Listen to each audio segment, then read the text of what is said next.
అందరికీ నమస్కారం. అడిగితే ఇచ్చేవాళ్ళు ఉంటారు, అడగకుండా ఇచ్చే దేవుడు నారా చంద్రబాబు నాయుడు గారు అని చెప్పి మీ అందరికీ తెలియజేస్తున్నాను. స్త్రీ శక్తిలో భాగంగా మనకు ఇచ్చిన హామీ ప్రకారం ఉచితంగా మహిళలకు బస్సు ప్రయాణం మనం జిల్లా ఓరియంటెడ్ గా మేనిఫెస్టోలో చెబితే చంద్రబాబు నాయుడు గారు, నారా లోకేష్ బాబు గారు మా మహిళలకి జిల్లాకు కాదు రాష్ట్రం అంతా కూడా ఉచితంగా బస్ సర్వీస్ అందించాలని చెప్పి మరి రాష్ట్రం అంతా ఉచితంగా బస్ సర్వీస్ అందించిన ఘనత మన సీఎం నారా చంద్రబాబు నాయుడు గారి, లోకేష్ బాబు గారి, పవన్ కళ్యాణ్ గారిది అని చెప్పి తెలియజేస్తున్నాను.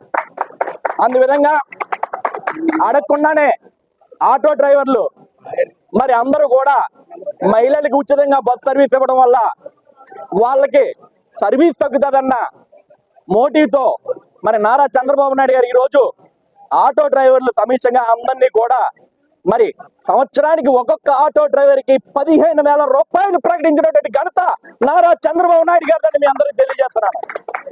అందరూ కూడా ఒక్కటే కోరుకోవాలి, చంద్రబాబు నాయుడు గారు సీఎం గా, కూటమి నాయకత్వంలో పవన్ కళ్యాణ్ గారు డిప్యూటీ సీఎం గా మరిన్ని సంవత్సరాల పాటు మరి తెలుగు ప్రజలకి అందుబాటులో కొనసాగాలని చెప్పి ప్రతి ఒక్కరూ కోరుకుంటూ నారా లోకేష్ బాబు గారు భావి తరాల లీడర్ని కూడా అందరూ ఆశీర్వదించి ఆయన ఐడియాలజీని మనం అందరం గౌరవించి ప్రతి ఒక్కరూ కూడా నారా చంద్రబాబు నాయుడు గారు, పవన్ కళ్యాణ్ గారితో కలిసి అడుగు వేయాలని చెప్పి ప్రతి ఒక్కరికి తెలియజేసుకుంటూ ఆటో సోదరులు అందరూ కూడా ఈ రోజు పండుగ వాతావరణంలో ఉన్నారు.